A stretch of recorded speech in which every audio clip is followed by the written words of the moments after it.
প্রিয় শিক্ষার্থীবৃন্দ, স্থানাঙ্ক জ্যামিতির দৈর্ঘ্য ও ক্ষেত্রফলের স্থানাঙ্ক অধ্যায়ের এই অঙ্কটি দেখো। এখানে দুইটি বিন্দু দেওয়া আছে 1,4 ও 9,-12। বিন্দু দুইটির সংযোগ রেখাকে যে বিন্দুটি, এই দুইটা বিন্দুর সংযোগ রেখাকে যে বিন্দুটি 5:3 অনুপাতে অন্তর্বিভক্ত করে তার স্থানাঙ্ক নির্ণয় করো। ঠিক আছে, তাহলে এই দুটা বিন্দুকে যে বিন্দুটি 5:3 অনুপাতে অন্তর্বিভক্ত করবে সেই বিন্দুর স্থানাঙ্ক আমাদের নির্ণয় করতে বলা হয়েছে।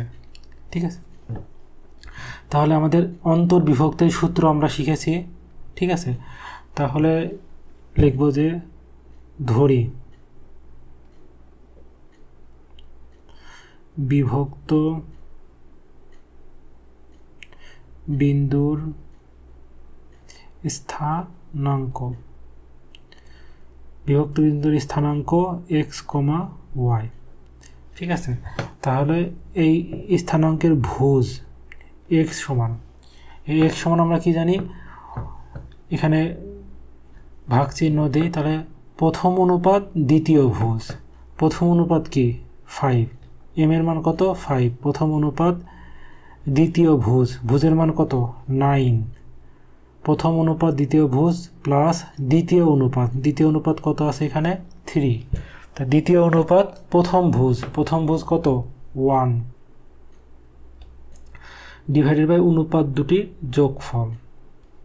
ঠিক আছে, তাহলে আমরা কি শিখলাম, এই যে বিভক্ত বিন্দুর ভুজ x সমান প্রথম অনুপাত দ্বিতীয় ভুজ, তো এই দুটোর গুণফল যোগ দ্বিতীয় অনুপাত প্রথম ভুজ।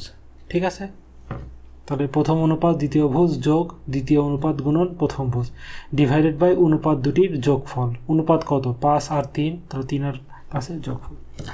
আচ্ছা, এখন 5 নং 45 যোগ 3, আর নিচে থাকতেছে 5 আর 3 8, 45 আর 3 48, তাই না, 48/8 কত হয় 6 8 48, তাহলে 6।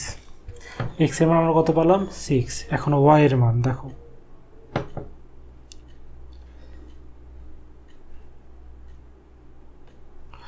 তাহলে y মানে কি কোটি, তাই না, এই বিভক্ত বিন্দুর কোটি। তাহলে কোটি সমান কি প্রথম অনুপাত দ্বিতীয় কোটি, প্রথম অনুপাত হচ্ছে 5 গুণন দ্বিতীয় কোটি -12 প্লাস দ্বিতীয় অনুপাত প্রথম কোটি, দ্বিতীয় অনুপাত কত 3, প্রথম কোটি হচ্ছে 4 ডিভাইডেড বাই অনুপাত দুটির যোগফল।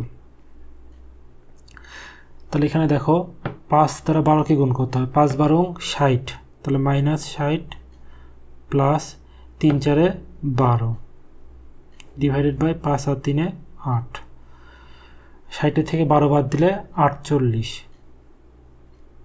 -48। ঠিক আছে, ডিভাইডেড বাই 8, তাহলে -48কে 8 দ্বারা ভাগ করলে কত হয় -6। ওকে, অতএব বিভক্ত বিন্দুর স্থানাঙ্ক